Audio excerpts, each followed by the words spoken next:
Wajahnya seram, dengan mata yang melotot. Ia pamerkan giginya yang tajam, seakan marah. Sebentar ia melihatku, lalu berlari begitu kencangnya. Aku mengejarnya sembari berteriak, "Maling! Maling!" Sesekali aku kehilangan dia, tetapi ia muncul lagi dengan ekspresi wajah yang sama. Tubuhnya amat kecil, barangkali seukuran bocah berusia 3 atau 4 tahun. Malam itu, aku dan istriku sedang tertidur. Di tengah gelapnya ruangan kamar, istriku terbangun dan berteriak kencang. Katanya ada yang menggerayangi tubuhnya. Sosoknya kecil. Seketika aku terbangun kaget dan buru-buru menyalakan lampu kamar. Aku melihat tak satu pun ada barang yang hilang, hingga aku menyadari bahwa perhiasan istriku yang tertempel di tubuhnya menghilang. Bahaya, ini bukan manusia. Kau bilang itu bocah kan? Iya Kang, aku tak melihat begitu jelas, namun aku yakin itu anak kecil Kang. Tubuhnya pendek, kecil. Seketika aku berlari mencari bocah yang dimaksud oleh istriku itu. Kususuri seluruh rumah dan pekarangan, namun tak kutemukan siapapun. Hingga tiba-tiba dari balik sebuah pot bunga yang tingginya selutut kaki orang dewasa, tampak seorang bocah berkepala pelontos memelototiku. Buru-buru aku mengejarnya, lalu berteriak sekencang-kencangnya, "Maling! Maling!" Tak ada warga yang mendengarkannya. Tak ada pula yang turut berlari mengejarnya. Bocah aneh itu melompati pagar rumahku dan terus berlari. Aku mengejarnya, mengikutinya. Sayup-sayup, aku lihat dia masuk ke sebuah hutan kecil yang berada di dekat rumahku. Aku mengikutinya kemanapun ia pergi. Aku sempat kehilangan jejaknya, namun ia muncul kembali seakan-akan dia mau mengerjaiku. Sialan, dia memancingku. Tak akan kubiarkan ia lolos. Aku harus menangkapnya. Kendati tak ada seorang pun yang membantu, aku tetap memberanikan diri mengejarnya. Aku sudah tak khawatir lagi terhadap keadaan istriku. Aku menyuruhnya berlari ke rumah Pak Dulo, tetangga sebelah rumah. Namun aneh, Pak Dulo tak turut membantuku mengejarnya. Mungkin ia kehilangan jejakku. Aku tak begitu mengkhawatirkan itu.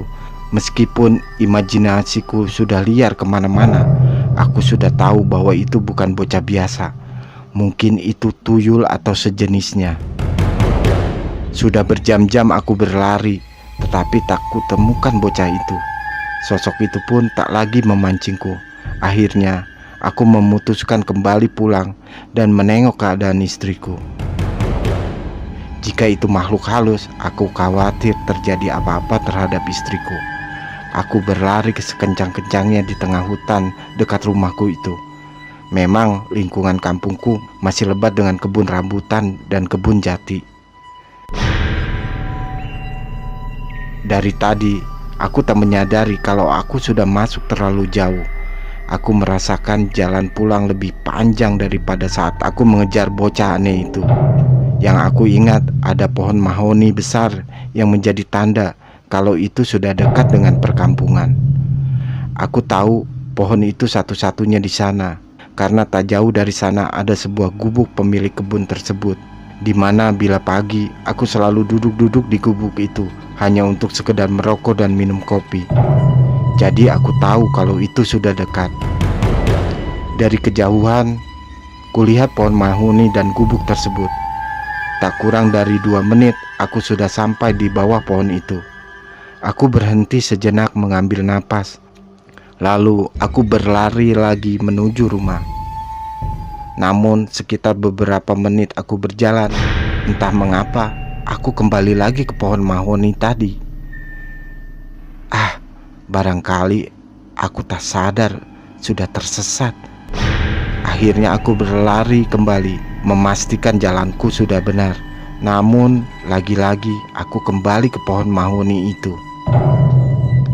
Sejak itu aku mulai merasa ada yang aneh.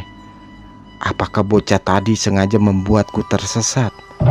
Buru-buru aku lari sekencang-kencangnya. Namun aku terus-menerus kembali ke pohon itu. Mungkin sekitar 10 kali aku terus-menerus kembali ke pohon mahoni itu. Hal itu membuat aku takut bukan main. Selain itu, aku juga lelah. Aku berteriak meminta tolong, tetapi tak ada satupun orang yang datang. Akhirnya, aku tak sadarkan diri. Aku terjatuh dan pingsan. Sejak saat itu, aku tak ingat apapun yang terjadi. Hingga akhirnya aku dibangunkan oleh istriku. Katanya, aku telah hilang selama 5 hari sejak aku bertemu dengan sosok bocah itu, yang kemudian orang-orang menyebutnya bahwa itu adalah sosok makhluk yang bernama tuyul.